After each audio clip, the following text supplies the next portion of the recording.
सावधान.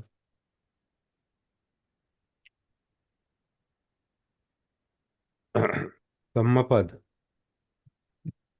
153 आणि 154वी गाथा आपण एकत्रित पाहणार आहोत. आणि जरा वग्गो यातली 8वी आणि 9वी गाथा.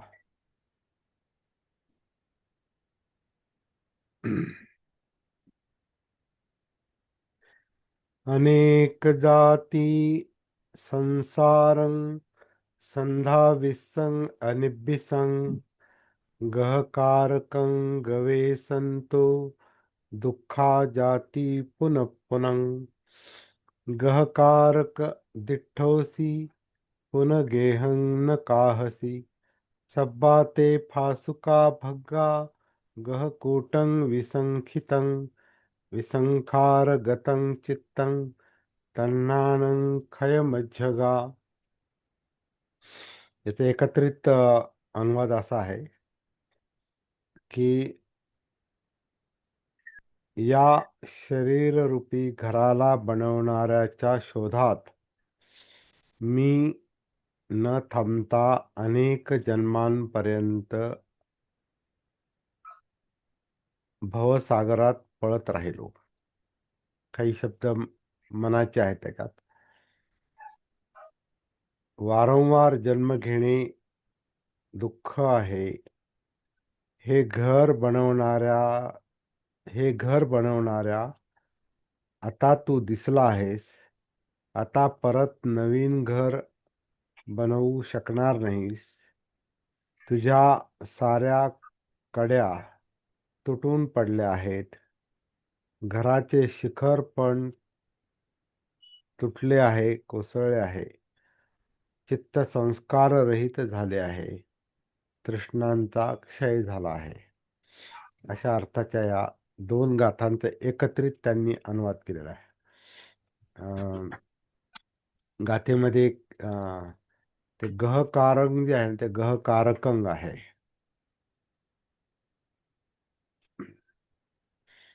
गहकारंग जो शब्द आहे तो गहकारकंग आहे. ते चुकून गहकारंग झालेला आहे. प्रिंटिंग मिस्टेक आहे. त्यानंतर अनुवाद जो आहे तो कसा आहे काय आहे आता आपण शब्दशः त्याच्यात उतरल्यानंतर ते आपल्या लक्षात येईल. आज आपण शब्दशः त्याचा अर्थ पाहणार. अनेक जाती संसारंग. संसारंग म्हणजे या संसारामध्ये. संसार म्हणजे परिवार नव्हे. संसार म्हणजे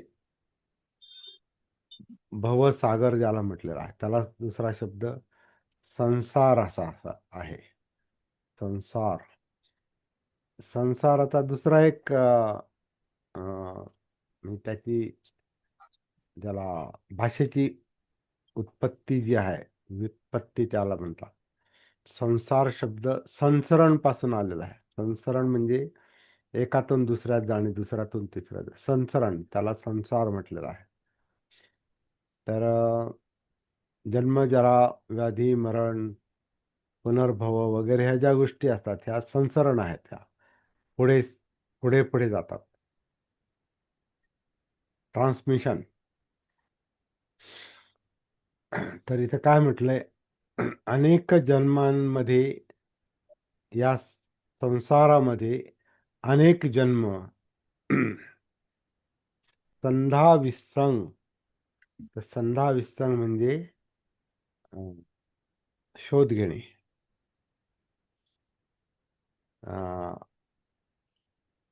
एक मिनिट. संधा विसंग नाही, संधा विसंग म्हणजे दौडता राहा, मतलब पळत राहिलो, धावत राहिलो. या संसारामध्ये भवसागरामध्ये मी अनेक जन्म धावत राहिलो. अनिबिसंग. अनिबिसंग म्हणजे न थांबता. न थांबता. काही ठिकाणी त्याचं अर्थ असा केलाय की काही काही न ज्ञान मिळवता नुसता धावत राहिलो.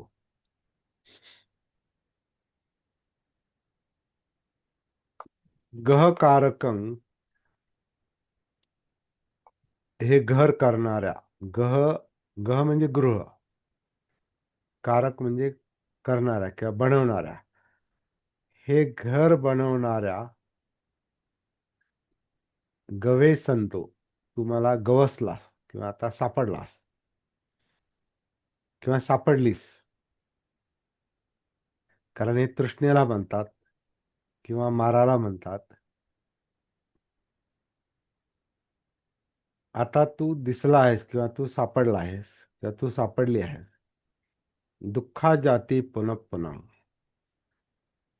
पुन्हा पुन्हा जाती म्हणजे जन्म घेणं हे दुःखकारक आहे.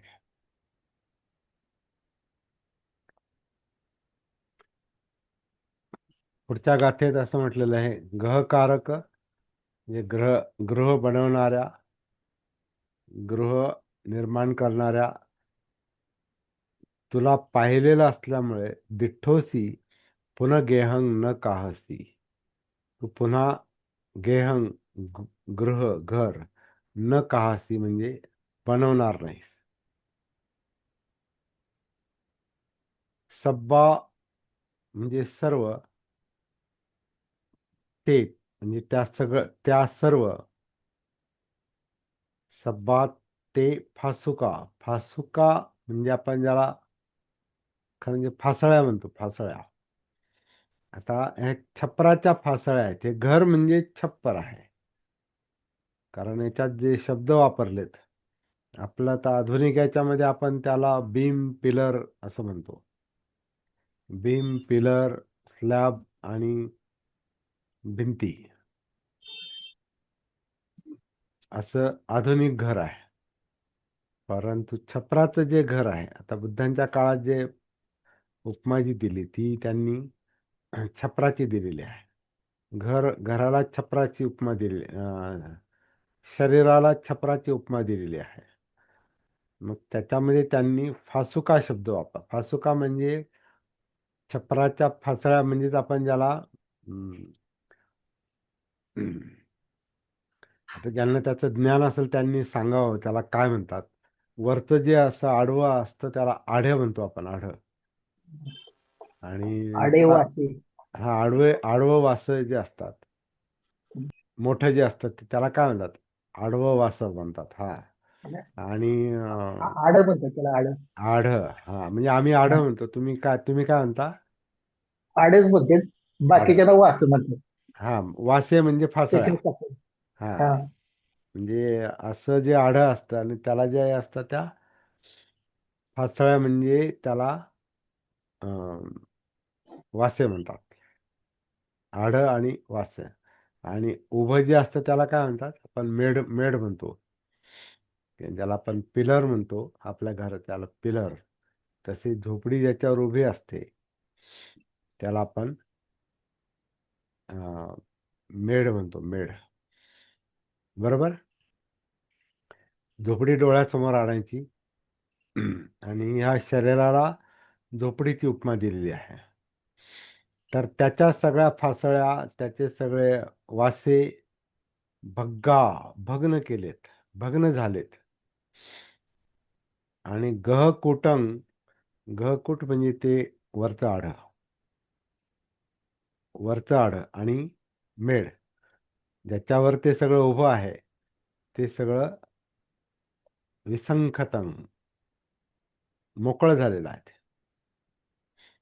कशामुळे? विसंखारगतं चित्तम, हे चित्त जे आहे म्हणजे संस्कार. चित्त म्हणजे चित्तातले संस्कार. विसंखारगतं चित्तम, चित्ताचे जे संस्कार आहेत.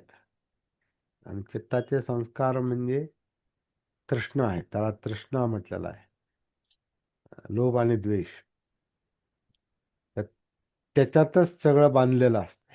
म्हणजे आपलं जे अस्तित्व असतं, हे शरीर जे आहे हे चित्त संस्कारानेच बांधलेलं असतं.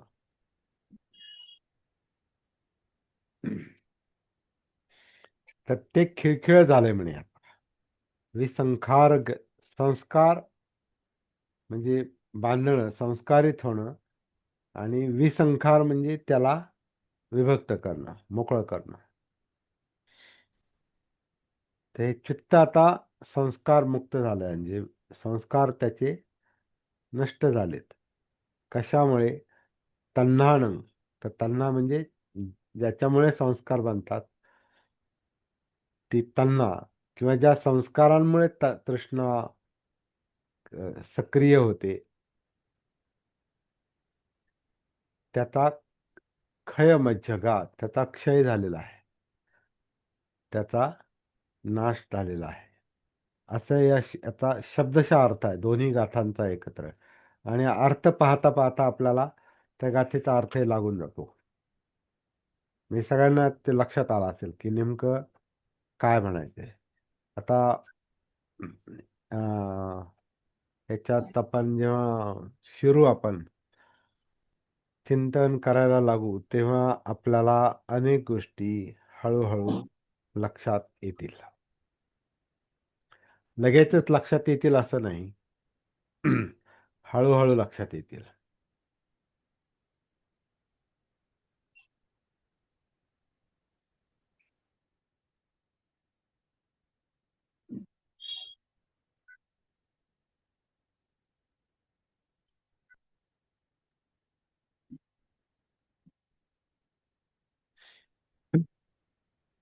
अनेक जाती संसारामध्ये, या संस्कारित अस्तित्वामध्ये, या संसरणामध्ये, म्हणजे जन्म, मृत्यू, पुनर्भव ही संकल्पना भवचक्रानुसार मांडलेली आहे. पुनर्भव म्हणजे संस्कारांचा तृष्णा पुन्हा पुन्हा जन्म घेते, पुन्हा पुन्हा अस्तित्व निर्माण करते. मग ते आपलं आता हे दृश्य शरीराचं परत पुनर्भव म्हणा, किंवा याच शरीरामध्ये नवीन नवीन अवस्था तयार होतात. आता आपण जे जन्म होतो, मग आपण मोठे होतो, मग तरुण होतो, मग वय वाढत जातं, मग म्हातारे होतो, आणि मग मृत्यूला वश होतोय. हे सुद्धा संसरण आहे. हे सुद्धा संस्कारांचं बनणं आणि बिघडणं आहे. नवीन संस्कार निर्माण होतात, जुने नष्ट होतात. हे हे पण संसरण चालू आहे. याला पण संसार म्हणता येईल. आणि प्रत्यक्ष काया शरीर आणि त्याचं पुनर्भव, पुन्हा बनणं नवीन नवीन परिस्थितीमध्ये, तोही भाग आहे. पण आपल्याला सध्या फार पुढं पळण्याची गरज नाही, कारण ती प्रॅक्टिकल गोष्ट आहे. जोपर्यंत आपण आपल्या कायेत उतरत नाही, जोपर्यंत आपलं हे कायिक अस्तित्व, जिवंत अस्तित्व, म्हणजे जाणीवा, वेदना, चित्त, ज्याच्यात हे आता हे जो विषय चालू आहे, तो संसारातल्या संस्कारांचा विषय चालू आहे. चित्त संस्कारांचा, तृष्णेचा विषय चालू आहे. कारण तृष्णाची पुन्हा पुन्हा जन्म घेते, नवीन नवीन अस्तित्व धारण करते, नवीन नवीन आकार धारण करते. म्हणून गर्भधारणेतून, कारण ती तृष्णाच आहे. ती तृष्णा, ती गर्भधारणा, त्याच्यामध्ये जे काही आई वडील आणि धारण करणारा तिसरी शक्ती, हे सगळं जे आहे, त्याच्यातून जी गर्भधारणा होते आणि मग ती वाढ होते, ते हे बनत जाते, संस्कार बनत जातात, आणि मग ते वाढत जातात, आणि मग ते अस्तित्व बनतं. रूप, काया, म्हणजे ही काया, हा फॉर्म, हा आकार, त्याच्यातून, त्या शक्तीतून हा आकार धारण होतो, आणि मग जन्म होतो. आणि हाच क्रम पुढे चालू राहतो. तर मृत्यूनंतर तर असे अनेक जन्म मी त्याच्यात धावत राहिलो, असं ते म्हणतात.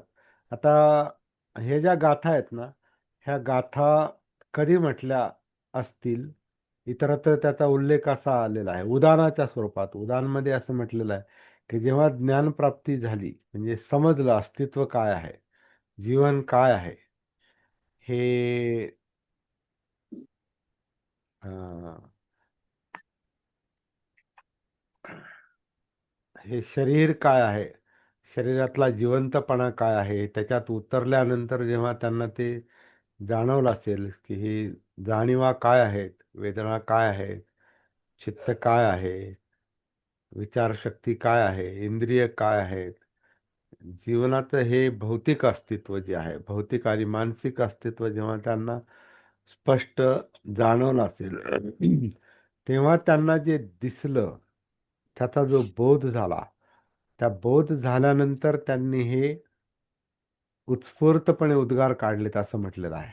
उदान, त्याला उदान म्हटलेलं आहे. उदान म्हणजे उत्स्फूर्तपणे येणारे उद्गार. तर ते उद्गार त्यांच्या तोंडून निघालेले आहेत की भटकत राहिलो मी अनेक जन्म हे घर करणाऱ्याच्या शोधात, मी न थांबता न थकता, म्हणजे थकलो असेल पण न थांबता धावत राहिलो. पण आता हे घर करणाऱ्या तुला आता मी अं, ते पुढच्या गाथेत आलंय. ते हे घर करणाऱ्याचा शोध घेत गहकारकं गवे संतो, हे घर करणाऱ्याला शोधत, हे घर करणाऱ्याला शोधत शोधत मी न थांबता धावत राहिलो अनेक जन्म, आणि प्रत्येक जन्म हा पुन्हा पुन्हा दुःखातच गेला, म्हणजे दुःखच आलं, दुःखच वाट्याला आलं.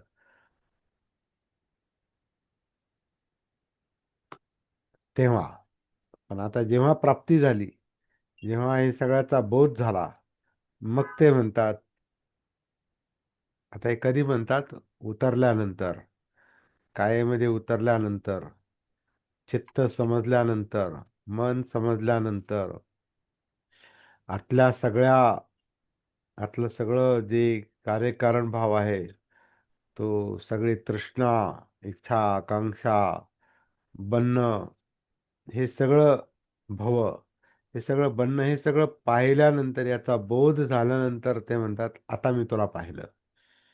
गहकारक दिठ्ठोसी, तुला मी आता, तू दृष्टीस पडलास किंवा दृष्टीस पडलीस.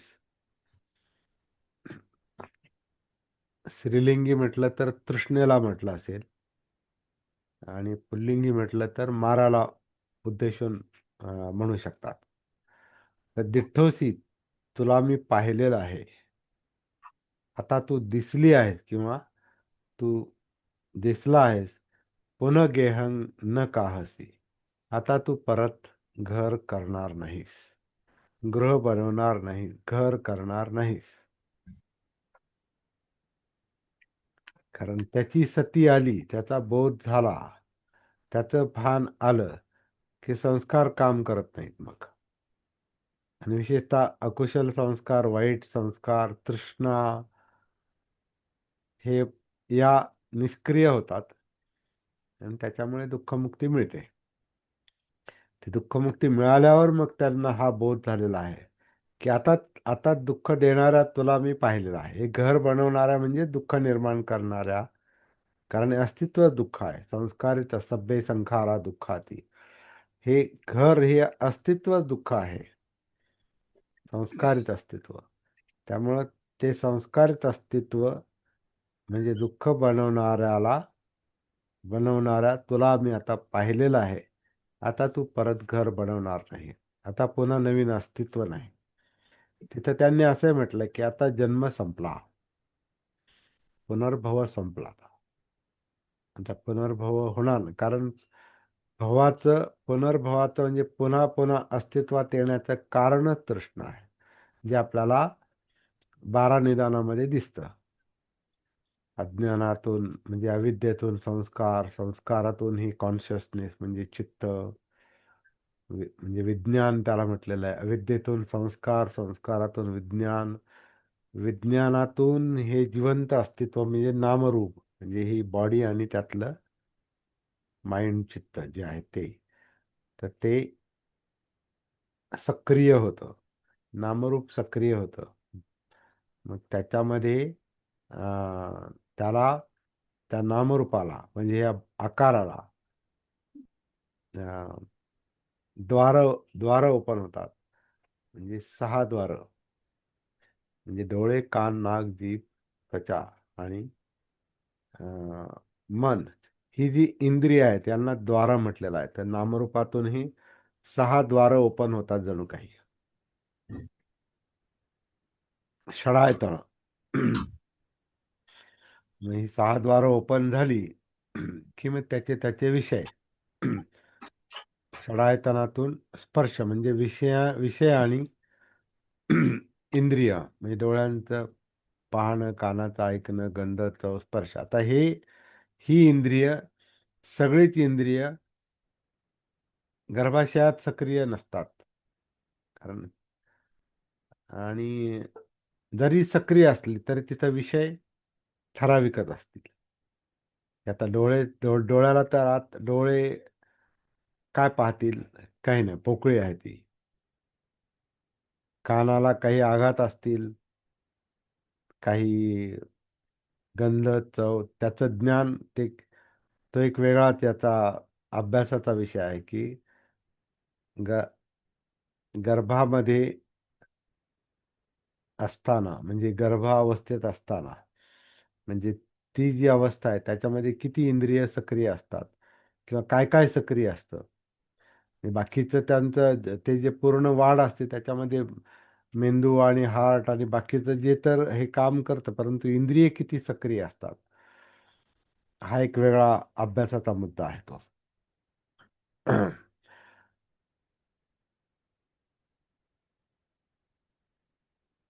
द्वार ओपन झाली की ते विषय आणि विषयांचा स्पर्श हा जन्म झाल्यानंतर जास्त सक्रिय होतात. म्हणजे जेव्हा आपण जन्माला येतो तेव्हा मग जेव्हा आपले डोळे उघडतात, मग कानाला आवाज, मग गंध, चव, स्पर्श, मग ह्याचं हळूहळू त्याचे विषय वाढत जातात आणि त्याप्रमाणे आपले मन पण काम करायला सुरुवात करते. आणि याच्याबरोबरच आलेलं जे चित्त आहे, त्या ज्या इच्छा, आकांक्षा, तृष्णा ज्या आहेत त्यानुसार ते सगळं काम करायला सुरुवात करतो.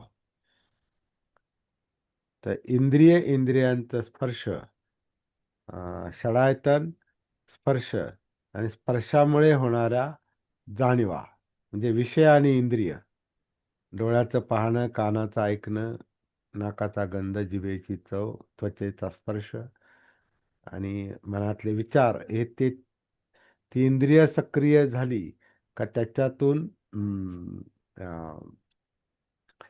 जाणीवा तयार होतात किंवा त्या जाणीवांमुळे तो स्पर्श जाणवतो, ते विषय जाणवतात. वेदना, षडायतन, स्पर्श, स्पर्शातून वेदना, जाणीवा, आणि जाणीवा ज्या सुखदायक असतात तर त्या पाहिजे पाहिजे पाहिजे पाहिजे, ज्या दुःखदायक असतात त्या नको नको नको. त्यानुसार त्या वेदना पाहिजे नको बद्दल, पाहिजे नकोच्या विषयांबद्दल त्यांच्यामध्ये एक तीव्र ओढ निर्माण होते, ते प्राप्त करण्याची किंवा हटवण्याची. लोभ आणि द्वेष या दोन्हींना मिळून तृष्णा म्हटलेलं आहे. ते तण्णा आहे ते. त्याच्यामध्ये एक तर काहीतरी पाहिजे आणि काहीतरी नको. मग आता ह्याच्यावर आपण बराच वेळा चर्चा पण केलेली आहे. तर हे पाहिजे नकोचा जो संघर्ष आहे तो तृष्णा आहे आणि तोच घर बनवतो. त्याच्यामुळेच हे सगळे जे काही बनावट आहे हा आकार जो आहे हा त्याच्यामुळे वाढत जातो. कारण त्याच्यामुळे आपण घेत राहतो. तृष्णेनंतर आपण घेत राहतो म्हणजे उपादान करतो. आदान म्हणजे आत घेणे, आपलं बनवणे, जे पाहिजे ते. मग त्याच्यामध्ये खाण्यापिण्यापासून, लेण्यापासून, आपले ज्या ज्या काही इच्छा असतील त्या सगळ्या आपण जणू काहीतरी ग्रास्प करण्याच्या, काहीतरी मिळवण्याच्या, काहीतरी प्राप्त करण्याच्या आणि प्रसंगी ओरबडण्याच्या पण लुटण्याचा पण आपण प्रयत्न करतो. काही करून ते पाहिजे, कारण ती तृष्णा आपल्याला सक्रिय करते. आणि त्याच्यात आडवे ज्या गोष्टी नकोशा आहेत, ज्या लोभाच्या आड येतात, त्याच्याबद्दल द्वेष निर्माण होतो. मग ते हटवण्यामध्ये पण शक्ती जाते, मिळवण्यामध्ये पण शक्ती जाते. हे तृष्णेमुळे हे उपादान चाललेलं असतं. आत घेण्याची क्रिया चाललेली असते. तिथं तो आपला मी बनतो, जणू काही. मला पाहिजे उपादान.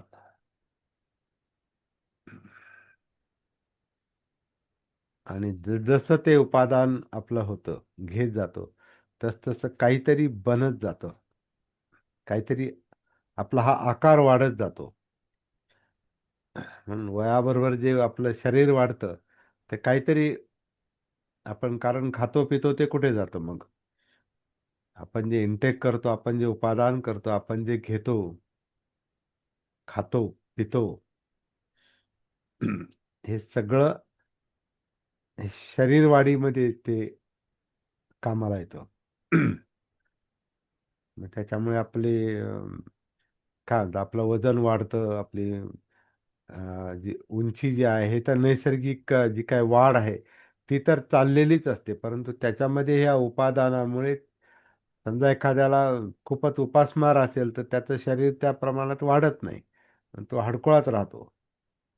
आणि जो जास्त ज्याला मिळतं, जो यशस्वी होतो, ज्याची तृष्णा यशस्वी होते, ज्याच्या इच्छा आकांक्षा यशस्वी होतात, उपादान ज्यांचं जास्त होतं, त्याचं शरीर वजन हे ते वाढत जातं, है ना.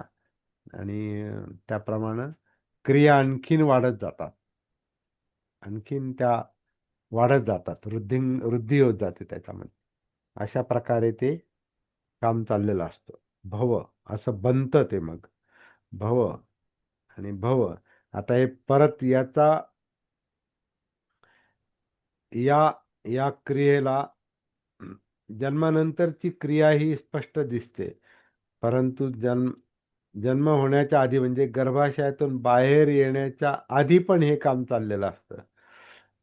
परंतु ते प्रत्यक्ष त्या गर्भाचं नसतं, त्या बाळाचं नसतं चाललेलं. त्याला जे काही पाहिजे असतं, ते आईच्या उदरातूनच त्याला त्या नाळेतून मिळते. त्याचं पोषण जे आहे ते आईवरच असतंय ते. आईकडून त्याला ते पोषण मिळतं आणि त्याची वाढ त्याच्यामध्ये होते.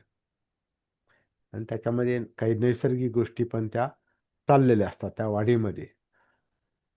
आणि जेव्हा जन्म होतो, जेव्हा नाळ तुटते, मग स्वतंत्र अस्तित्व ते तयार होतं. आणि मग स्वतंत्र खाणं, स्वतंत्र पिणं, स्वतंत्र सगळं.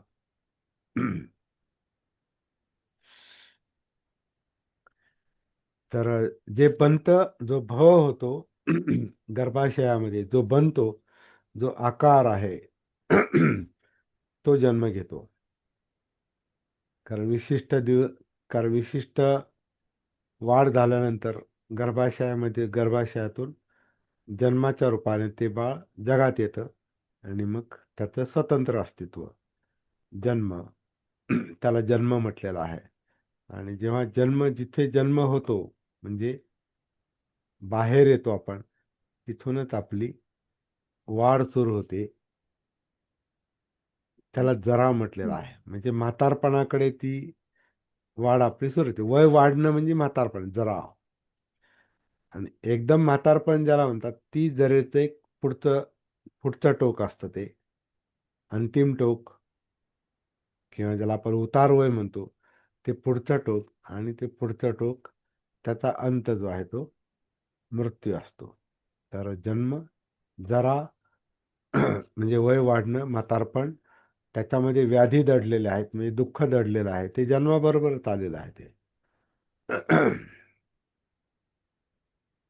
भव, जन्म, जरा, व्याधी, या भोगत भोगत शेवटी मृत्यू आहे. आणि हे सगळं दुःख आहे, याच्यामध्ये आदळापट आहे.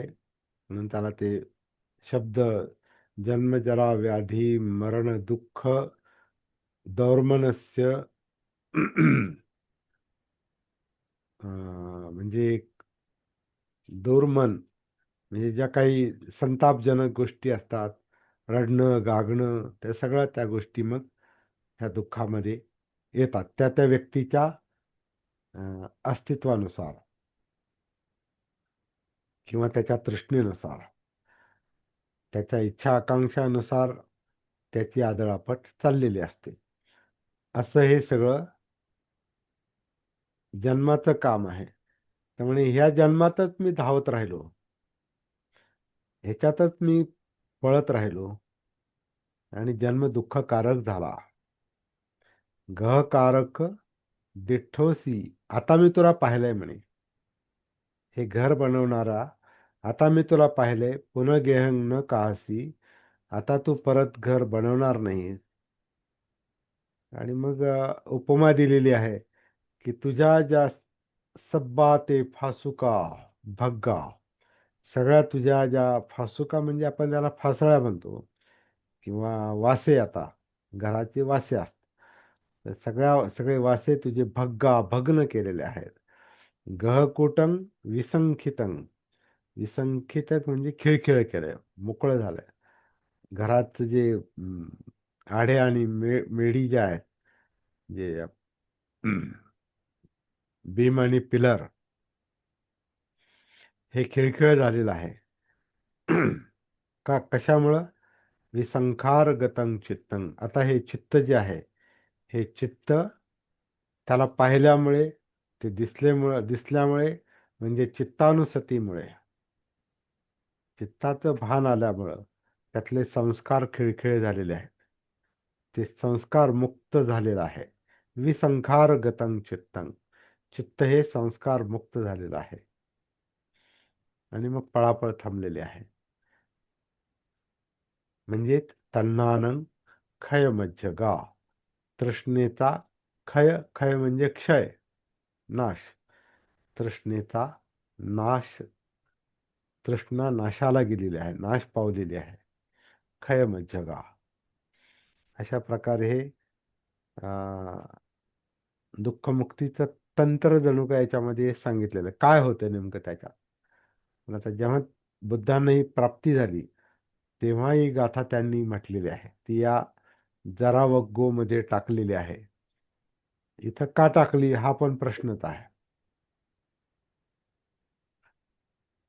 हे सिलेक्शन, याचा अंतर्भाव इथं का केला, पुढच्या बुद्धवग्गामध्ये का नाही केला? कारण ही बुद्धांशी संबंधित गाथा आहे. त्यांनी काय प्रयत्न केले, त्यांना काय दिसलं, ही गोष्ट याच्यामध्ये जर सांगितलेली आहे, तर ही गाथा इतरत्र पाहिजे होती, पण ती जरा वग्गामध्ये टाकलेली आहे. असो, महत्वाची गाथा आहे. आणि हा एक फार चांगला चिंतनाचा विषय आहे. अनेक दिवसांपासून मी पण या गाथेवर बरंचसं चिंतन केलं, याच्यावर एक काव्य पण तयार केलं होतं, पण आता मी ते विसरलो. कारण मी त्रैलोक्य बौद्ध महासंघात असताना अ, एका संरक्षितांच्या एका भाषणाचं, मला वाटतं टेस्ट ऑफ फ्रीडम,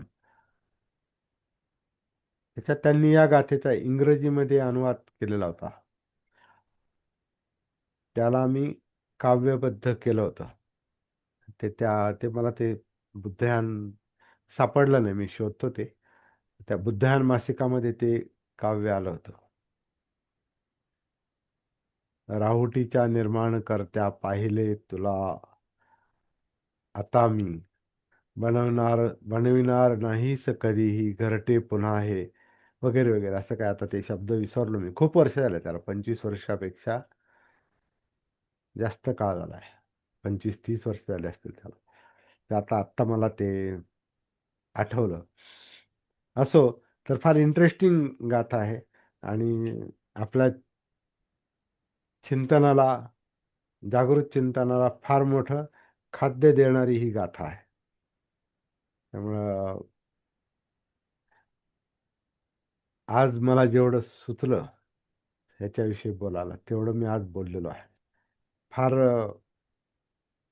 जास्त मला नाही याच्यात काही सुचलं आज तरी, कारण ते त्याला जो वेळ द्यायला पाहिजे आणखीन कॉन्टम्प्लेशनला, चिंतनाला, तो मला आधी देता आला नाही. त्यामुळे आज मी डायरेक्ट सुरू केलेला आहे. पुन्हा थोडासा जो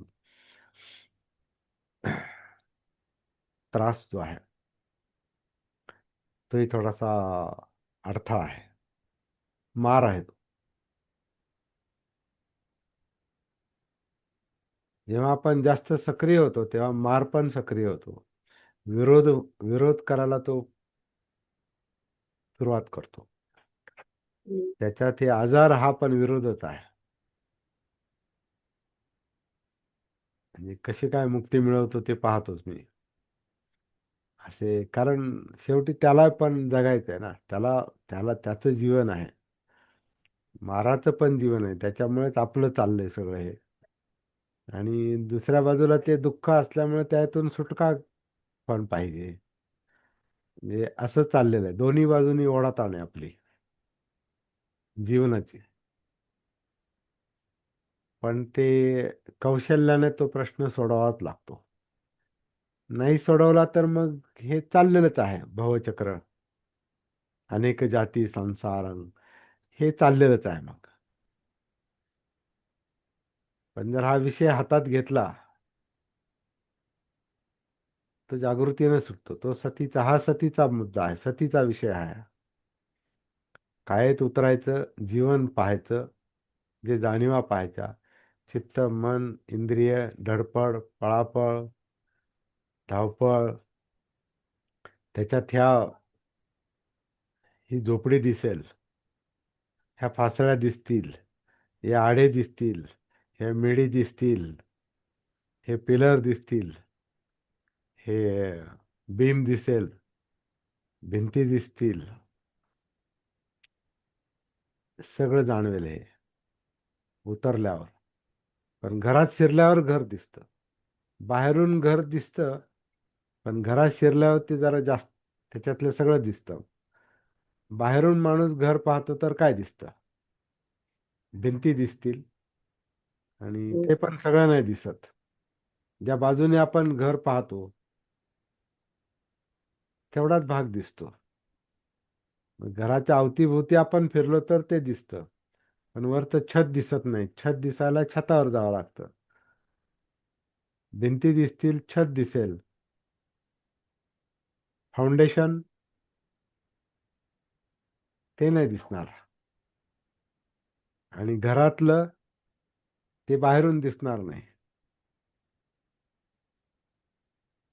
हे सगळं जाणवणार असेल, हे सगळं पाहायचं असेल दिठ्ठोसी. आता ते पाहिलंय तुला म्हणतो, घर बनवणाऱ्या तुला मी आता पाहिलेलं आहे दिठ्ठोस. ते घर बनवणाऱ्याला पाहायला घरातच गेले ते. तो आपला सतीचा मुद्दा आहे. कायानुसती, वेदनानुसती, चित्तानुसती, मनोधम्मानुसती, धम्मानुसती.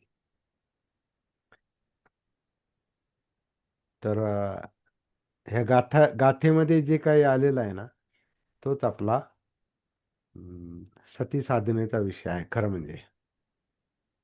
म्हणून या गाथा खूप इंटरेस्टिंग आहेत. प्रत्येकाने याचा अभ्यास केला पाहिजे. थांबतो मी या ठिकाणी तात्पुरतं. 5 मिनिटं उशीर झाला. परत तुमचा प्रश्न विचारा पुन्हा. हं. घर बनवणारा कोण आहे, हाचा प्रश्न आहे हो तुमचा. हो. हा, घर बनवणारा कोण आहे, तर ते आता थोडस तुम्ही उशीर उशिरा आल्यामुळे थोडस तुमचा तो हा मुद्दा निसटलाय. आणि त्याच्यातच त्याचं उत्तर आलेलं आहे.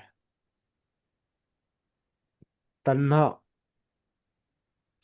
विसंखारगतं चित्तं, चित्त संस्कार मुक्त झालंय, तृष्णेचा क्षय झालाय. कारण ती तृष्णा ते घर बनवते. तृष्णात ते घर बनवते. इच्छा आकांक्षा म्हणजे आता आपण सोप्या भाषेत ते आपण पाहण्याचा प्रयत्न केला ना. आपण उपादान करतो म्हणजे खातो पितो घेतो ग्रहण करतो आणि इच्छेच्या वस्तू आपण गोळा करतो जमा करतो आणि त्या सगळ्याचा आपण बनतो भव. सगळ्याचा आपण बनतो.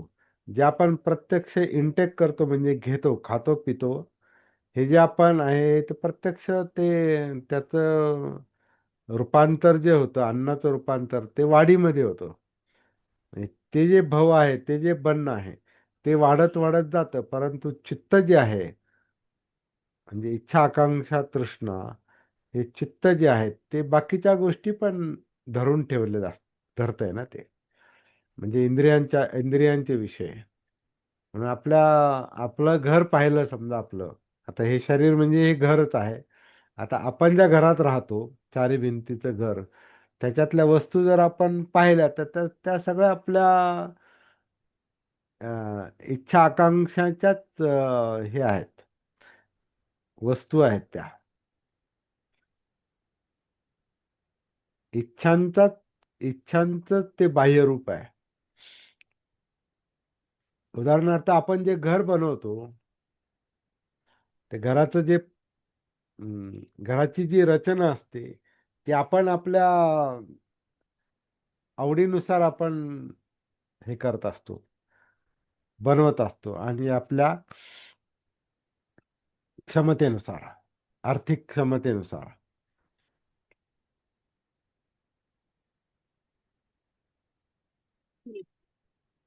मग वन वन बी एच के बनवायचंय का 2 BHK बनवायचंय की आणखीन काही बनवायचंय, ते आपण आपल्या पद्धतीनं आपल्या इच्छेनुसार त्याला त्या जो कोणी आर्किटेक्ट असेल किंवा तो इंजिनियर असेल बनवणार असेल त्याला आपण सांगतो मला हे असं असं पाहिजे.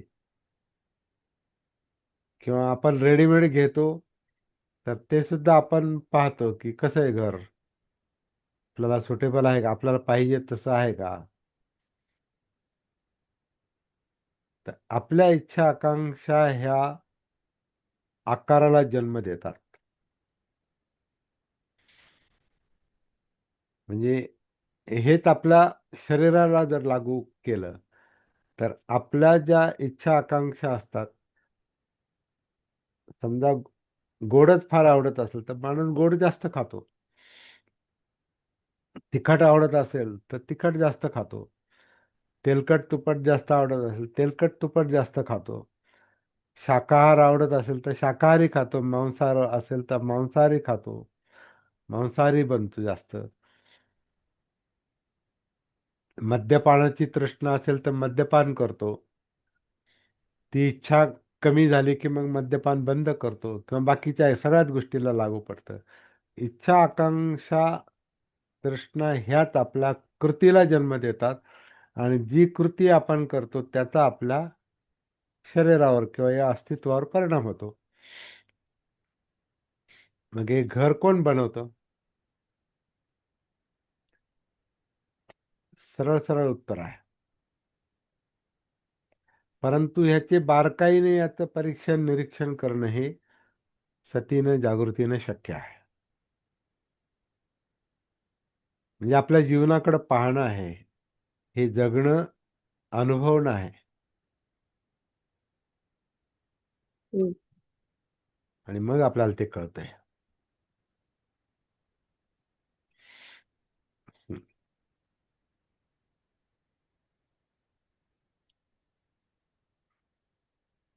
बोला बाबूजी बोला. मी ज्या ज्या वेळेस ही गाथा बघितली सर, ज्या ज्या वेळेस या गाथेचा संबंध आला किंवा ज्या वेळेस या गाथेच्या संबंधित काही विचार केला, मला प्रत्येक वेळेस असं वाटायचं की या गाथेवरूनच जातक कथा बनल्या सर.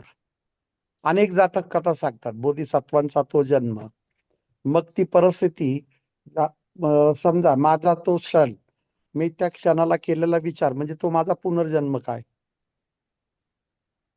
हं. हा म्हणजे कल्पनेने त्या कथांची रचना केलेली आहे जातक कथांनी. हो, तर भगवान बुद्धांच्या आयुष्यामधला तो जर तो जो क्षण धरलेला आहे त्यांनी, भगवंतांचे अनेक जन्म दाखवले त्यांनी. हो. भगवान बुद्ध पोपटाच्या ह्याच्यात होते, भगवान बुद्ध ब्राह्मणाच्या घरी आले, भगवान बुद्ध एक लोहाराच्या घरी गेले, अशा अनेक कथा आहेत. मग तो त्या परिस्थितीत त्यावेळेचा तो क्षण होता की त्यावेळेस भगवान बुद्धांनी त्या प्रकारे विचार केला.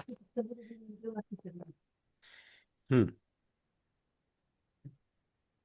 असू शकते. याच्यावर उत्तर मला एवढंच दिसतंय की आपण आपल्या जीवनामध्ये उतरल्यानंतर आपल्याला काय जाणवणार आहे. नाही प्रत्येक वेळेस काय होतं सर की बरेच लोक जो थोडाफार अभ्यास करतात आणि मग या गाठीवर आले की मग ते पुनर्जन्माकडे वळतात. ठीक आहे. ते ते पुनर्जन्माकडे वळतात नॅचरलच आहे, ते तसं होणारच आहे ते. आणि आणि ते पुनर्जन्माकडे वळतात आणि आम्हाला म्हणजे जे आम्ही जे पूर्वीच केलेलं असतं त्यामध्ये पुनर्जन्म नाकारलेला आहे. मग पुनर्जन्म हा व्यक्तीच्या त्या नाही, नाकारलेला आहे असं नाही. पुनर्जन्म शब्द वापरला नाही, पुनर्भव शब्द वापरला आहे. पुनर्भव हा, म्हणजे म्हणजे परत बनणं, कारण भव पुनर्भव पुन्हा पुन्हा बनणे. कारण परत बनणं ऍक्च्युअली आपण पाहिलं तर निसर्गामध्ये नष्ट काहीच होत नाही, जे आहे ते परत रूपांतरित त्याचं होत, वेगळं स्वरूप येतं, रूपांतरित होतं. वेगळं स्वरूप येतं. ट्रान्सफॉर्मेशन त्याला म्हटलेलं आहे, रूपांतर होतं. मग भगवंतांचे ते जन्म जे आहेत ते त्यांचं ते वेगळं रूप असं दाखवले गेलं असेल ना. हा, म्हणजे शेवटी कसं आहे की त्यांना काय जाणवलं ते त्यांनी सांगितलं नाही. एक आपण लक्षात घेऊ, बुद्धांनी फक्त एकाच गोष्टीचा उपदेश केलेला आहे. तो कोणता? की माणसाच्या जीवनात मुख्य प्रश्न कोणता आहे. माणसाच्या जीवनाचा मुख्य प्रश्न जन्म आहे का नाही, पुनर्जन्म आहे का नाही, आत्मा आहे का नाही, ईश्वर आहे की नाही, हा प्रश्नच नाही माणसाच्या जीवनातला. बाबासाहेब सुद्धा या गोष्टीला तेच लिहितात हा, की मग मला त्याचा काहीच फायदा नाही. मग मुख्य प्रश्न कोणता आहे?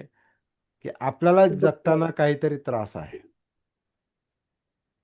जगताना आपल्याला काहीतरी त्रास आहे, यातना आहेत, विचलन आहे, झोपमोड आहे, आजार आहेत, चिंता आहेत, अस्थिरता आहे, अस्वस्थता आहे, एकटेपणा आहे, भीती आहे, कामछंद आहे, द्वेष आहे, मरणाचं भय आहे. हे आपले प्रश्न आहेत ना. आपला प्रश्न आहे थोडाच आहे का मी मागे होतो का नव्हतो आणि पुढे असेल की नाही. काही नाही. हा प्रश्नच नाही येत डोक्यामध्ये. हा प्रश्न ओढून ताडून आणला जातो चर्चेमध्ये. काहीच गरज नाही त्याचा विचार करण्याची. आणि जर ते काही असेल, त्याच्यात तथ्य असेल, तर आपण स्वतःमध्ये उतरूनच ते त्याचं उत्तर मिळणार आहे.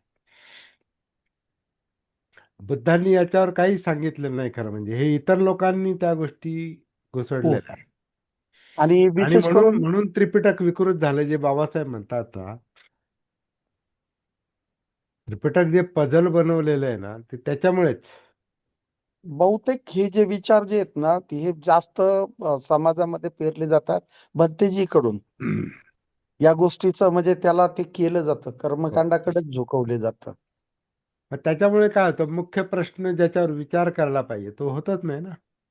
बिलकुल. म्हणजे प्रॉब्लेम तसाच राहतो आणि दुसरंच आपण दुसऱ्याच्या त्याच्यामध्ये काय म्हणतात, गोळ घालत बसतो आपण, दुसरीकडेच फिरत बसतो. बरेच सर दिवस गेले सर माझे हं?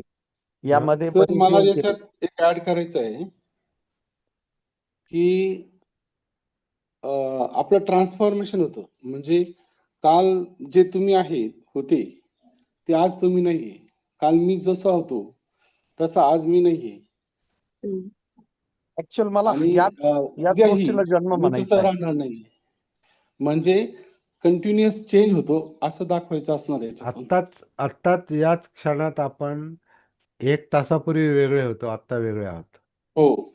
आणि समजा आता मला चहाचं व्यसन आहे, तर मग ते मला कालही चहा प्यावासा वाटला, आजही वाटतो आणि उद्याही वाटणार आहे. असं म्हणजे मी त्या तृष्णेमध्ये अडकत चाललेलो आहे. माझ्या तृष्णा काही कधी संपणार नाही. कारण त्याचं भान नाही, हो. त्याची सती मग नाही.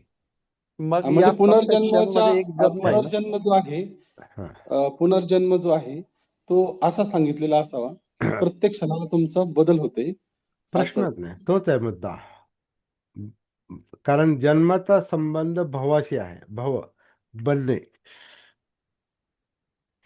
मग आपलं आपलं चित्त बनतंय, प्रत्येक वेळेला नवीन नवीन विषय येतो ना त्याच्यामध्ये. आपल्याला माहिती नाही, सती नसल्यामुळे चित्तामध्ये काय काय इच्छा निर्माण होतात हे आपल्याला कळतही नाही, लक्षातही येत नाही. म्हणजे ते बनतंय त्याप्रमाणे, मग काहीतरी सक्रिय होते. म्हणून आपण आता कधी कधी मी तुमच्याशी बोलतोय आणि पटकन असं काहीतरी डोक्यात येतं की मी इकडे पाहतोय. आता आपण उगीच नाही पाहत इकडे, काहीतरी असं मनात आहे की अरे नाही, आपण ते दुसरं काहीतरी ते पुस्तक पाहिलं पाहिजे किंवा काय, किंवा इकडे काय पडलंय. म्हणजे ते बोलता बोलता माझ्या मनामध्ये, माझ्या चित्तात ज्या इच्छा निर्माण होतात, माझ्या मनात जे विचार निर्माण होतात, त्यानुसार माझं लगेच दृष्टी तिकडे जाते. म्हणजे सतत ते चित्त बदलत राहतंय, नवीन नवीन अवस्था तयार होतात आणि त्यानुसार आपल्या कृती चालतात. तर हे पण भवच आहे, हे पण भवत आहे. आता तुम्हाला मगाशी मी आपलं सत्र सुरू होताना मी म्हटलं मला 1-2 मिनिट द्या, कारण मला एक गरम पाणी पिण्याची गरज होती, इच्छा निर्माण झाली, ती कोरड पडली, आता उठायला पाहिजे म्हणून मी बंद केलं 2 मिनिट. मग ती इच्छा, तिने मला उठवलं, पाणी गरम केलं, पाणी घेतलं, कॉफी घेतली आणि मग परत बसलो. म्हणजे माझी इच्छा माझ्या शरीराला सक्रिय करते. तसं बनतो आपण. आता जे इनटेक घेतलं मी, काय कॉफी किंवा गरम, ते काहीतरी बनलं ना त्याचं. हाही एक जन्म झाला. अवस्थांतर आहे ते, रूपांतर आहे, अवस्थांतर आहे, त्याला भव स्थित्यांतर म्हटलेलं आहे. स्थित्यांतर की अवस्थांतर. स्थित्यंतर होतं, अवस्थांतर होतं, मनवंतर पण होतं. म्हणजे मनय पण नवीन मन नवीन पद्धत. अवस्थांमध्ये जातं. चित्त सर नवीन नवीन धारणा, ध्यान, विषय, याच्यामुळे नवीन नवीन विषय ते धारण करतं, मग ते कृतीला जन्म देतं. हे सतत भव पुनर्भव, भव पुनर्भव चाललेलाच आहे. सर हे गतीमुळे आहे ना, गती हा, गतीमुळे होते हे सर्व.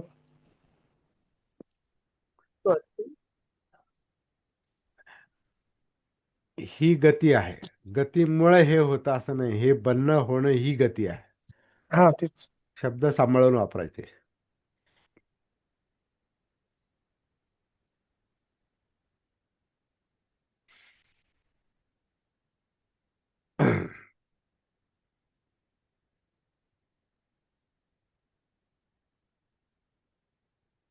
आहे.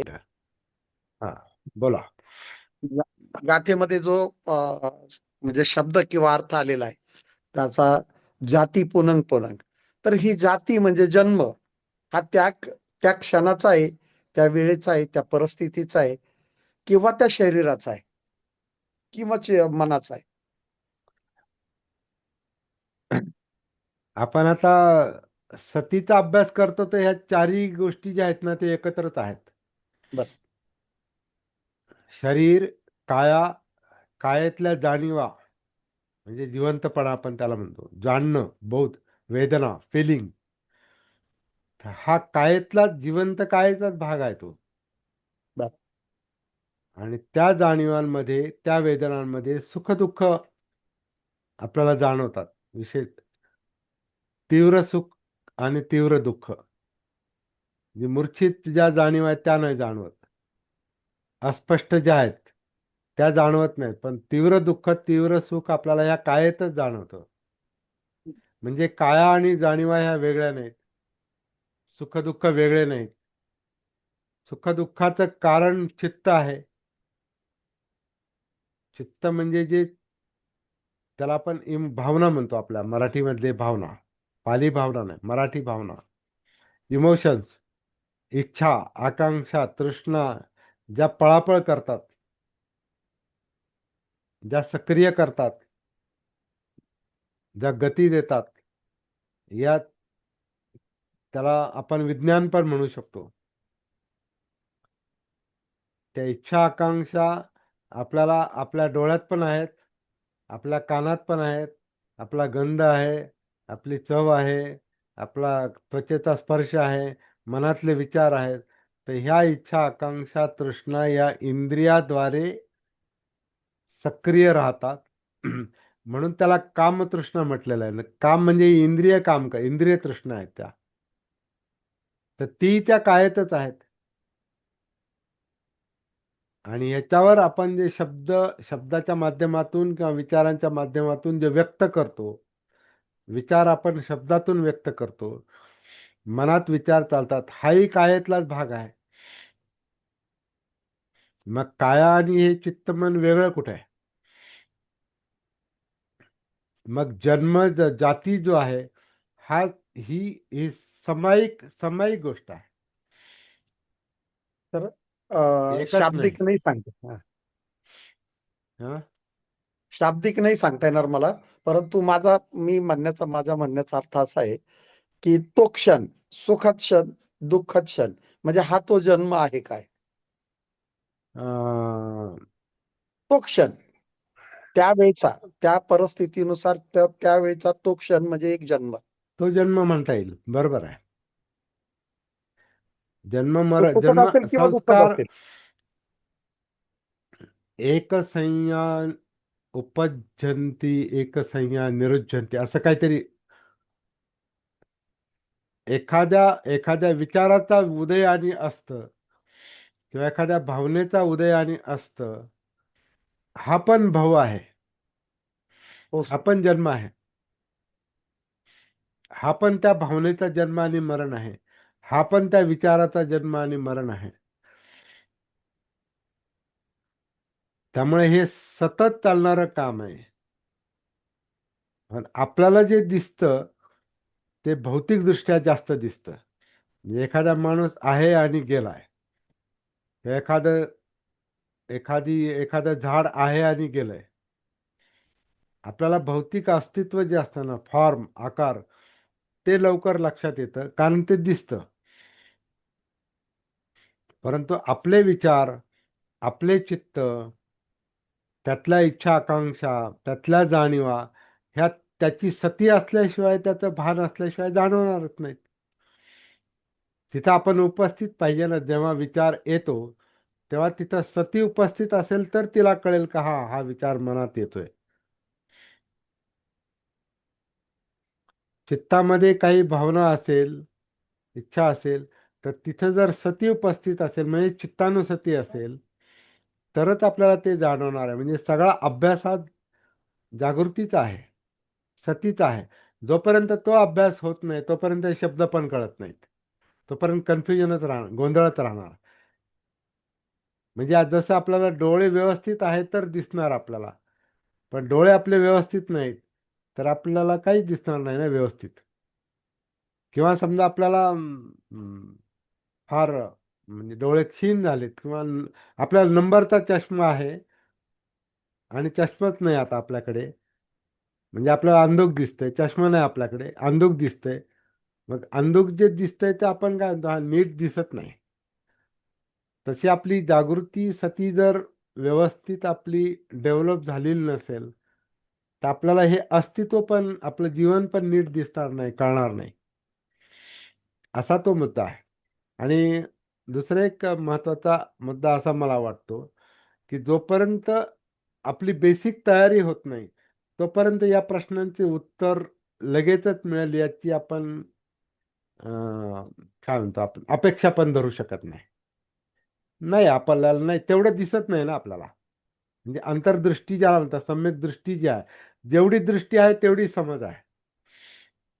मला नेहमी वाटायचं सर हा? मला नेहमी वाटायचं माझ्या मनामध्ये एखादी वस्तू मला आवडली, ती दुसऱ्याची आहे, वस्तू आवडली, ती वस्तू आवडली आणि मला घेण्याची इच्छा झाली. आम्हाला किती जरी शिकवलेलं असलं, मला ती घेण्याची, ती मी वस्तू उचलून घेतली. या अर्थी मी त्यावेळेस त्या चोराच्या जन्मात गेलो. जन्म आता समजा थोडस, आता आपले 2 प्रश्न चाललेत मग. हं. प्रश्न 2 चालले. आता जन्माचा मुद्दा बाजूला ठेवा. तुमचा विषय आता घेऊ आपण. तुम्हाला ती वस्तू उचलायची इच्छा झाली. ही कुठे इच्छा निर्माण झाली आणि काय झालं नेमकं? चित्तामध्ये कुठे आहे ते चित्त, कुठे आहे ते आपलं ते एकूण त्यावेळेला जाणवतं का? का फक्त डोळे वस्तू डोळे जाणव पाहणं, त्याची ती अपेक्षा, त्याचे सगळे विचार म्हणजे ते चित्त झालं. तर त्यावेळेला तिथं सती असते का आपली? नाही ना. हा, मग ती सती जोपर्यंत येत नाही तोपर्यंत ते चित्ताचं कार्य समजत नाही. आपल्याला वस्तू जाणवेल, कारण ती वस्तूबद्दलची इच्छा निर्माण झाली. परत म्हणतो आपण दुसऱ्याची वस्तू असंही म्हणतो आपण. परंतु हं. ते कशामुळे निर्माण झालं? काय झालं नेमकं? ती जी अधीनदानाची भावना आहे, ती कशामुळे निर्माण झाली? तर तिथं जर तिथं जर सती उपस्थित असेल ना, तर ती भावना कार्य करत नाही. ती अधीनदानाची भावना तिथे गळून पडते. तर हे हे जिथं कळत, हा, आता इथं तुमचा ते चोरीचा भव आहे तो, म्हणजे ती वस्तू, पुनर्भव. हा, तिथं तो भव झालाय, परंतु सतीनं तो भव थांबलाय. म्हणजे जन्म थांबला, म्हणून बुद्ध म्हणतात आता परत जन्म नाही. म्हणजे काय? मला हीच गोष्ट हा, विचारायची. तो हा, त्या क्षणाचा माझा तो जन्म हा. तर आणि तो तिथं मी ते होऊ न भान आहे. देणं ही तिथं सती. तो बोध आहे. बुद्धांना जो बोध झालाय ना, त्या बोधीमुळे, त्या जागृतीमुळं त्यांच्या ह्या सगळ्या इच्छा, आकांक्षा, तृष्णांचा क्षय झालेला आहे.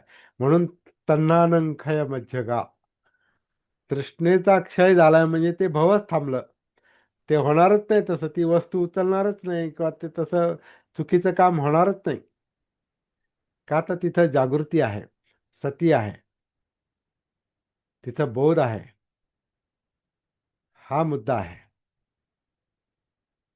असो, म्हणजे खूप चर्चा करण्याचा मुद्दा नाही. हा मुद्दा फक्त जागृतीचा आहे, सतीचा आहे.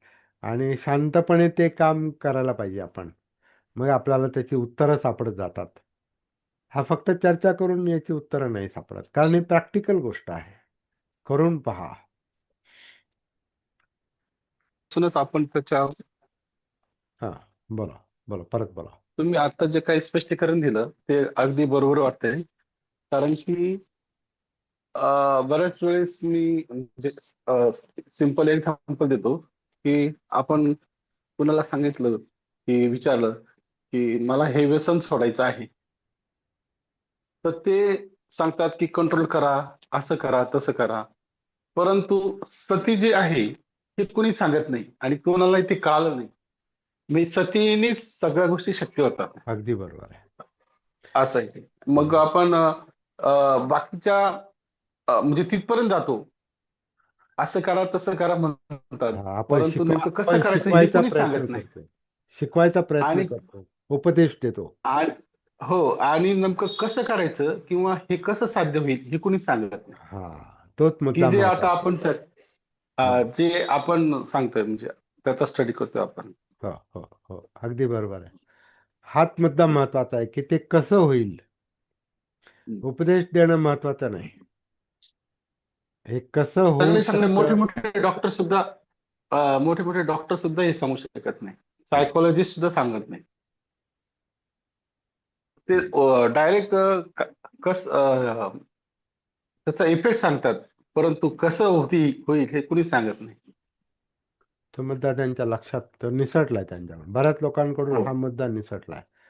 हे तर आता मला पण हे जाणवतं की बुद्धांनी नेमकं असं काय सांगितलं, म्हणजे काय सांगितलं, काय फक्त सल्ले देत नव्हते, उपदेश देत नव्हते. ते कसं होईल, ती गोष्ट कशी साध्य होईल.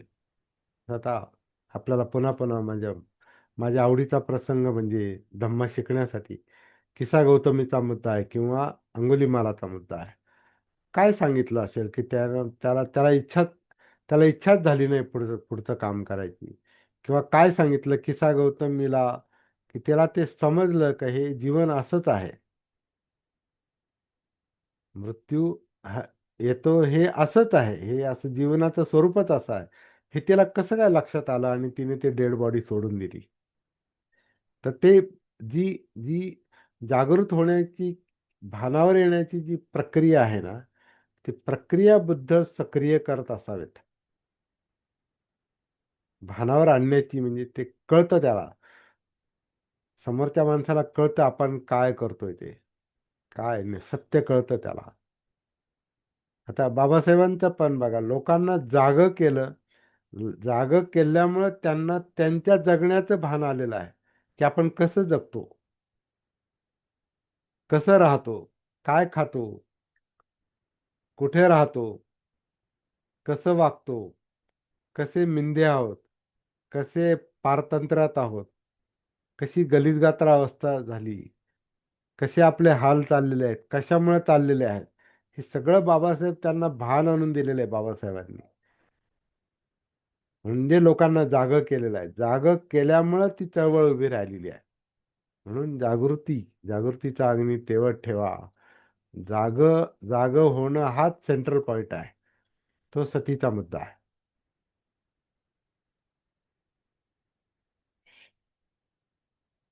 चला, आपलं आता याच्यावर संशोधन चालू आहे बरं का. याच्यातून अजून मला वाटतं काही दिवसानंतर ह्याचं जे स्वरूप आहे ना, हे आणखीन स्पष्ट होत जाणार आहे. आपण हे काम करत राहू आणि मुख्य म्हणजे प्रॅक्टिस करायला पाहिजे. स्वतःमध्ये उतरायचं, स्वतःचं जीवन बघायचं. स्वतःचं भान, स्वतःची सती आली की आपल्याला बऱ्याच प्रश्नांची उत्तरं तिथं सापडतात.